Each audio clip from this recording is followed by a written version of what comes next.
Doctor Yunus যে এই দেশের প্রধান উপদেষ্টা হবে এটা আমি জানতামই না। জানলে আমি ৩-৪ তারিখে মাংনা পোলাপানরা হাসপাতালে নিতাম না। আওয়ামী লীগের লোক আমার রাস্তায় ফিরে গেছে, এই বেটা তুই রিক্সা চালায় কি করবি, এই পোলাপানগুলি বিয়ে নিতে পারবি না। আমার গলিতে বাইরে দিচ্ছে না, আমি দুনিয়া ঘুরা বের হয়েছি, আমি জানতামই না যে এই ঘটনা হয়েছে। না উনি হয়েছে দুষ্কি, তাহলে করিডোর দিব কেন? ৫৪ বছরে এই করিডোর নিয়ে মিয়ানমার কি করতেছে দেখেন না? এই রোহিঙ্গা গুলো আমাদের দেশে জায়গা হলো কেন?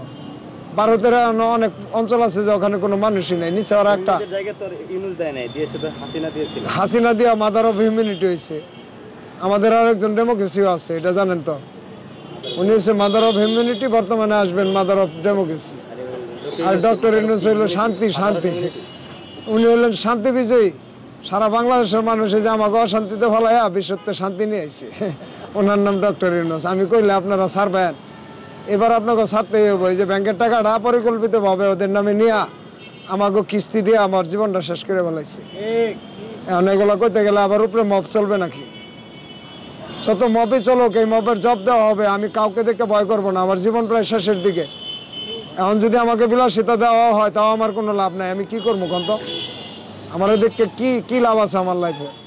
তা আমি আর সত্য কোনোটাই লুকায় রাখতে চাই না। এই 7টা-8টা কিস্তি দিয়ে এই রিক্সা চালকদের উপরে আরেকটা সমস্যা উনি বাড়াই দিছে। এই ক্ষুদ্র বিনিয়োগের সিস্টেম দেখায়া, আমাদেরকে যে কাগজপাতি ছাড়া একটা সিস্টেমের ভিতরে ফেলাই দিছে। 1000 নিলে 1200। আপনি হয়তো কবেন নেশকে, বিপদের সময় তো কোনো ব্যাংক আমাকে দেয় না।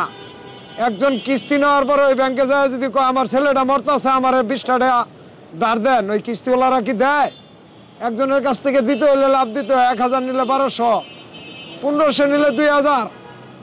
এই যে সুদের মধ্যে উনি আমাকে পরিকল্পিতভাবে ফেলাইছে, উনি কি এবার আমাদের মুক্তি করবে না উনি নিজের মামলা খালাস নিবে? এটা দেশবাসীর কাছে আমি জানতে চাই। রিক্সা লাগার জীবনটা শেষ করে লাইছে একদম। এটা তো উপকারী ঋণ না, উপকারী ঋণ তো আর আনিছে। ওরা ব্যাংকের টাকা নিয়ে অ্যাপার্টমেন্ট কিনছে, 50 বছরের সুদ করবো, আর আমার 20,000 টাকা কিস্তি দিছে, 1 বছরের সুদ করুন লাগবে। বুঝেন না উপকারী কোনটা? ও মরে গেল আর বাপে সুদ করবে, ওর পোলাই সুদ করবো, আর আমি মরলে আমার লাভ গামছা দিয়ে ভাগাভাগি করা হয়েছে। তারপরে কিস্তি না দিয়ে আপনি ব্যাংকের অর্থ হিসাব করেন, আপনি কিস্তি দিচ্ছেন কোন জায়গাতে আমাদেরকে? আপনি ব্যাংকের টাকাটা হিসাব করেন না। এই দেশটা নতুন করে 2024-এর বিপ্লবের পর যুক্তরাষ্ট্রের একজন উপদেষ্টা বাংলাদেশে ঘুরতে আসছিল, ওনার নাম ডোনাল্ড লো। আপনারা এটা জানেন যে ডোনাল্ড লো $200 এটা দান করে গেছে। এটা কেউ কাম করে আনে না, অর্জন করে আনে নাই। ওই অল্পই হোক, এখানে 10 টাকা হোক, কিন্তু এটা তো উনি দান করছে। ওটা কত পরিমাণটা ওইরকম না, 200 কি হতে পারে? হ্যাঁ, এটা ওই স্বাস্থ্য খাতে, শিক্ষা খাতে, আর এই যে দরিদ্র বিমোচন খাতে ব্যয় করতে কইছে। এই আমরা এই যে রিক্সা চালক, আমাদের ব্যাংকের হিসাব করছেন? আপনারা যে অর্থনীতির শ্বেতপত্রটা ঘোষণা করলেন, আমাদের ব্যাংকে কি অ্যাকাউন্ট আছে এটা হিসাব করে দেখছেন? নাকি আপনারা শুধু খালি অর্থনীতির শ্বেতপত্র দিয়ে দিচ্ছেন?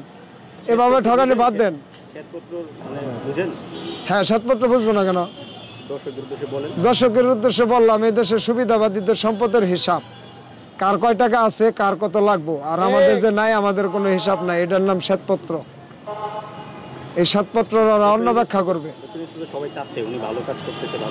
সবাই চাচ্ছে, আমিও চাচ্ছি, কিন্তু ভালো কাজ যে করছে 9 মাসে একটা দেখান। বিদেশ থেকে অনেক বিনিয়োগ আসতেছে, বিদেশ থেকে সবাই ওনারে দিবে, কিন্তু অর্থ আকারে কেউ দেশে পাঠাবে না। আপনার কাগজে যদি বেলুন ফুলায় এক বেলুন দিয়ে দেন, তাতে আমাদের লাভ কি? এই 9 মাসে একটা বিদেশি বিনিয়োগ এই দেশে দেখান তো। চুনি যাওয়ার পরে এই জিনিসটা দিছে, আমরা পাইছি। এই রিক্সা চালক ভাইরা, আপনারা কি পাইছেন? জোরে করে আওয়াজ দেন, কি পাইছেন? তাহলে উনি কি পাইলো? চাইনাতে যেটা নিয়েছে, যে $138 কোটি চাইনা দিচ্ছে, এটা আমি শুনছি যে চাইনা দিছে। এগুলো যদি দিয়ে থাকে তাহলে আমাদের জন্য তো কর্মসংস্থান হয়ে যাবে। না, আমরা অধৈর্য হচ্ছি না তো, আমরা এটার জন্য কোনো আন্দোলন ডাক দিচ্ছি না। আমরা আমাদের যে মানবাধিকার নাই ওটার লেগে চিল্লাচিল্লি করতেছি। কিন্তু চাইনা যেহেতু দিছে $138 কোটি, এটা আমি শুনছি। তো একদিন পেপারে লেখাও দেখছি। এটা যদি আমাদের কাজে দেওয়া থাকে তাহলে আশা করি অটো রিক্সা আর রিক্সার মধ্যে যে বিদ্যমান পরিস্থিতিটা আছে, এটা নিয়ে কোনো সমস্যা আমাদের হবে না। তার কারণ হলো, যাদের কর্ম হবে না ওই জায়গাতে বিনিয়োগ করলে আমরা মনে হয় কিস্তিমুক্ত ঋণ পাবো। তা আমি আপনাদের মাধ্যমে জানাবো, এই চাইনার অর্থটা দরিদ্র বিমোচনের কাজে লাগার আগ পর্যন্ত এই যে কিস্তির ব্যাংকগুলোর কিস্তি আছে এগুলো আপনারা দেওয়া বন্ধ করে দিবেন।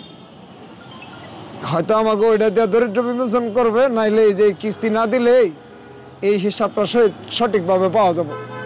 তা নইলে এরা আবার ব্যাংকের মাধ্যমে নিয়ে এরা আবার আমাকে কিস্তি দিব।